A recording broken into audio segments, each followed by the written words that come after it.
زبور 50 آصف کا مزمور، حقیقی عبادت۔ رب خداوند خدا نے کلام کیا اور مشرق سے مغرب تک دنیا کو بلایا۔ سیون سے جو حسن کا کمال ہے، خدا جلوہ گر ہوا ہے۔ ہمارا خدا آئے گا اور خاموش نہیں رہے گا۔ آگ اس کے آگے آگے بھسم کرتی جائے گی اور اس کی چاروں طرف بڑی آندھی چلے گی۔ اپنی امت کی عدالت کرنے کے لیے وہ آسمان و زمین کو طلب کرے گا کہ میرے مقدسوں کو میرے حضور جمع کرو، جنہوں نے قربانی کے ذریعہ سے میرے ساتھ عہد باندھا ہے، اور آسمان اس کی صداقت بیان کریں گے، کیونکہ خدا آپ ہی انصاف کرنے والا ہے۔ اے میری امت سن، میں کلام کروں گا، اور اے اسرائیل میں تجھ پر گواہی دوں گا۔ خدا تیرا خدا میں ہی ہوں۔ میں تجھے تیری قربانیوں کے سبب سے ملامت نہیں کروں گا، اور تیری سوختنی قربانیاں برابر میرے سامنے رہتی ہیں۔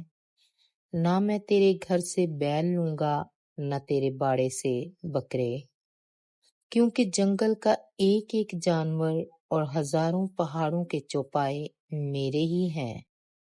میں پہاڑوں کے سب پرندوں کو جانتا ہوں، اور میدان کے درندے میرے ہی ہیں۔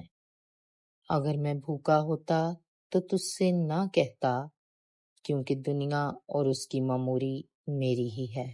کیا میں سانڈوں کا گوشت کھاؤں گا یا بکروں کا خون پیوں گا؟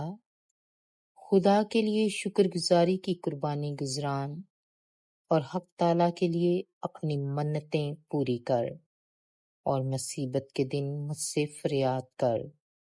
میں تجھے چھڑاؤں گا اور تو میری تمجید کرے گا۔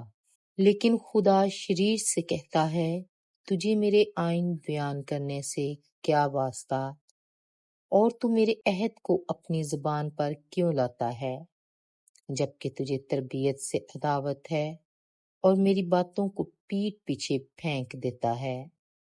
تو چور کو دیکھ کر اس سے مل گیا اور زانیوں کا شریک رہا ہے۔ تیرے منہ سے بدی نکلتی ہے اور تیری زبان فریب کھڑتی ہے۔ تو بیٹھا بیٹھا اپنے بھائی کی غیبت کرتا ہے اور اپنی ہی ماں کے بیٹے پر تہمت لگاتا ہے۔ تو نے یہ کام کیے اور میں خاموش رہا۔ تو نے گمان کیا کہ میں بالکل تجھ ہی سا ہوں، لیکن میں تجھے ملامت کر کے ان کو تیری آنکھوں کے سامنے ترتیب دوں گا۔ اب اے خدا کو بھولنے والو، اسے سوچ لو، ایسا نہ ہو کہ میں تم کو پھاڑ ڈالوں اور کوئی چھڑانے والا نہ ہو۔ جو شکر گزاری کی قربانی گزرانتا ہے وہ میری تمجید کرتا ہے، اور جو اپنا چال چلن درست رکھتا ہے اس کو میں خدا کی نجات دکھاؤں گا۔ آمین۔